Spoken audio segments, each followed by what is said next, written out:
Good evening. Today, we will be covering the post-market update dated the 14th of August, 2024.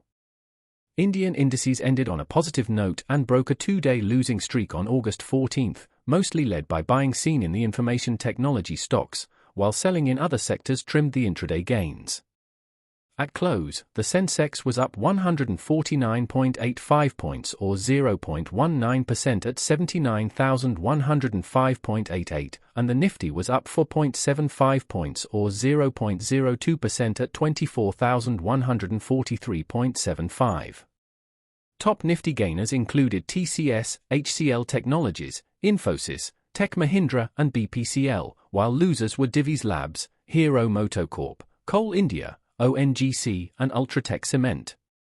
Talking about the corporate segment, we have shares of recycling player GRAVITA India are higher by 5% after Motilal Oswal initiated a buy with a potential upside of nearly 24% and said India's expanding recycling industry will have a positive impact on its business. GRAVITA India specializes in recycling lead, approximately 88% of revenue in FY24, aluminium, around 8%, and plastics, about 2%. The company also provides turnkey solutions to clients to set up recycling plants. GRAVITA India operates 11 manufacturing facilities worldwide, 5 each in India and Africa, and 1 in Sri Lanka, and new facilities are under development in Oman and the Dominican Republic, the company has said. Analysts believe these strategically located facilities offer a competitive advantage by being close to both consumption and procurement areas. Looking ahead, analysts at Motilal Oswal anticipate GRAVITA's earnings to grow at a compounded annual growth rate of approximately 31% from financial year 2024 to 27, supported by revenue CAGR of 26% and improving adjusted EBITDA margin.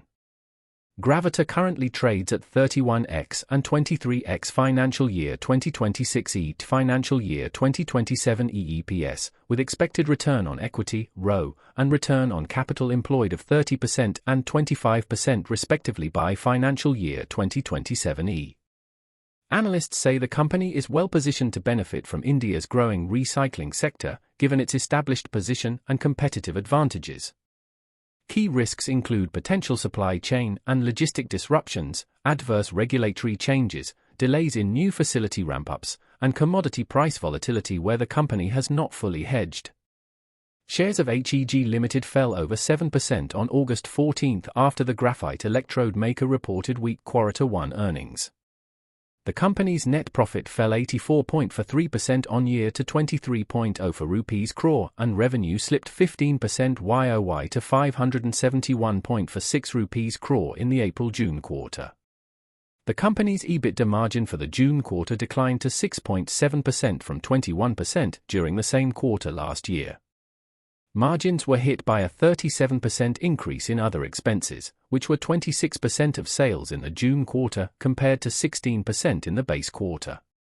HEG's gross margin, though, saw an expansion of 500 basis points on a sequential basis. Its earnings per share slipped to 5.97 rupees in Q1 against 36.05 rupees in the corresponding quarter of the last fiscal. The firm also announced a stock split in the ratio of 1:5.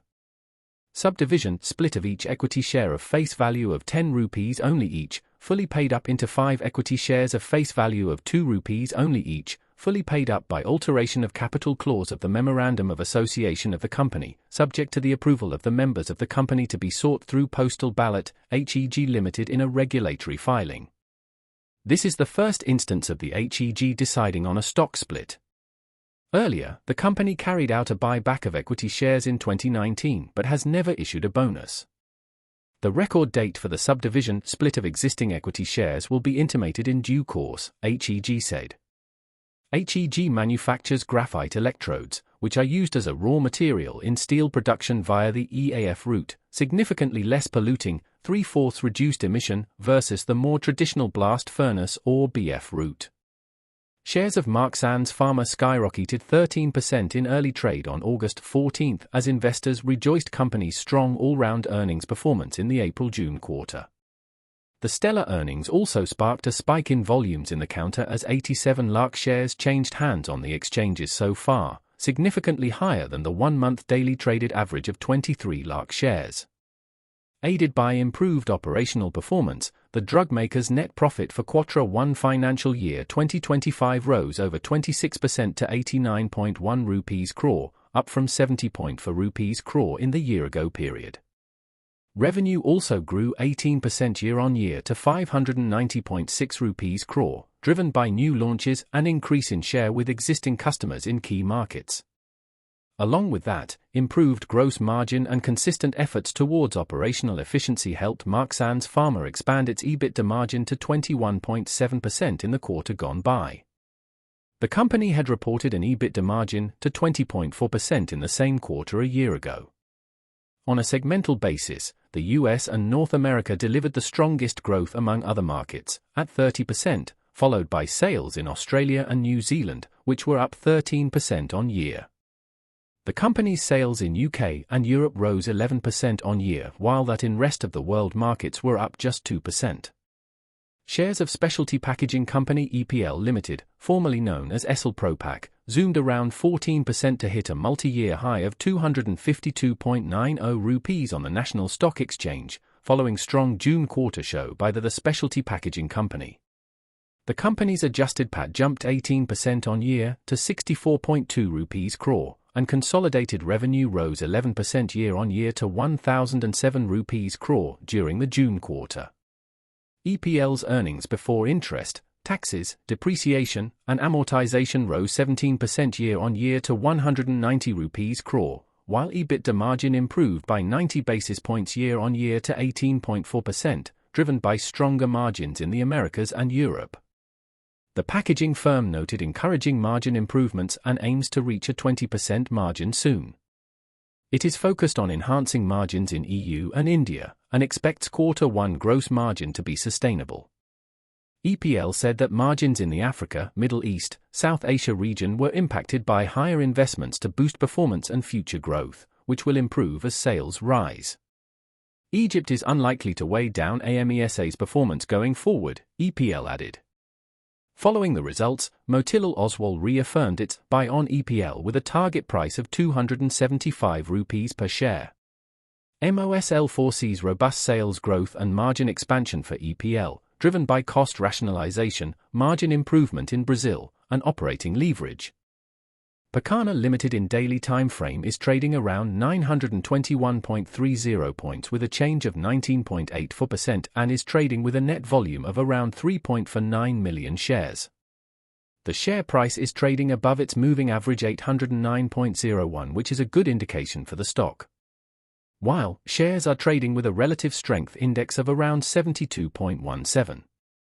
Keytex Garments Limited in daily time frame is trading around 286.20 points with a change of 19.79% and is trading with a net volume of around 6.387 million shares.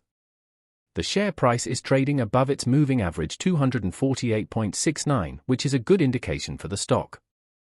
While shares are trading with a relative strength index of around 71.12. SH Kelkar and Company Limited in daily time frame is trading around 215.13 points with a change of 17.01% and is trading with a net volume of around 614.316 thousand shares. The share price is trading above its moving average 193.82, which is a good indication for the stock. While shares are trading with a relative strength index of around 68.17.